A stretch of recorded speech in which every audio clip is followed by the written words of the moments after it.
In this video today, I am going to show you how you can set up external sync with the Boss RC-505 and achieve super reliable results. If that's something you're interested in, stay tuned.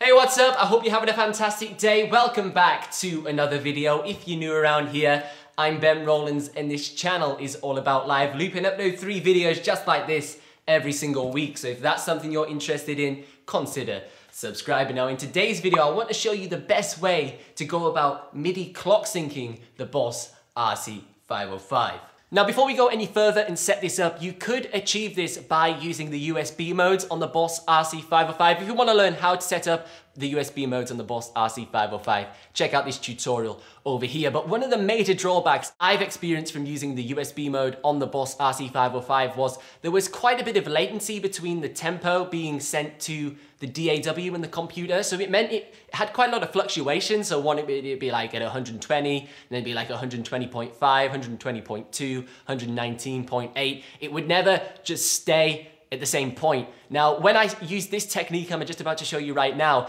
I found much greater results. So there's a few additional things that you are going to need for today's tutorial, and they are an audio interface that allows you to plug in a MIDI cable to a MIDI in and a MIDI out, and then also a MIDI cable.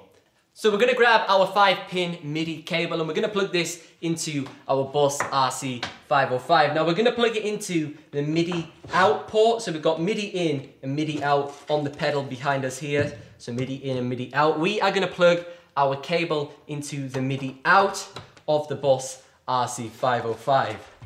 We're then going to take the other end of this MIDI cable and plug it into the MIDI in on the back of our audio interface. Now, when we are sending clock data from our Boss RC-505, it's going to be sending across this MIDI cable and then being received by our audio interface. And then the audio interface is going to input that information into our DAW. In this instance, it's Ableton Live. So now, let's jump into Ableton Live and I'll show you what you need to set up. Right, so we are now inside of Ableton Live. Now, the first thing we want to do is we want to head into our preferences. In the audio tab, make sure we have our audio interface obviously selected, but also in the link MIDI tab, you want to make sure that your audio interface is set to sync. Now, by setting it to sync, this now means it's going to send and receive clock data via the MIDI inputs, which we've already previously set up. So now we've got that configured, we are going to start the clock on our Boss RC-505.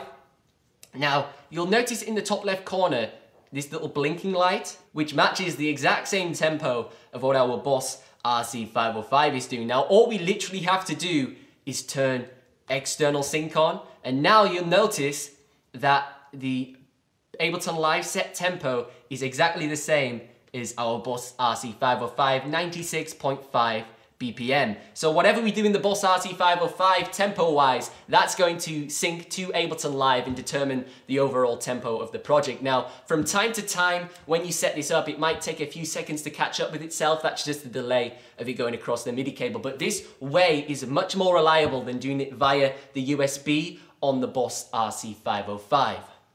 Thanks so much for watching. I hope you thoroughly enjoyed the video. If you did, please consider leaving me a like and a subscribe. This channel is all about live looping. Upload live looping tutorials, live looping performances every Tuesday, Thursday, and now Saturdays. I've been Ben Rowlands. You can find me online at benrowlandsmusic.com. If you want to learn more about live looping, check out this video over here, and I will see you in the next one.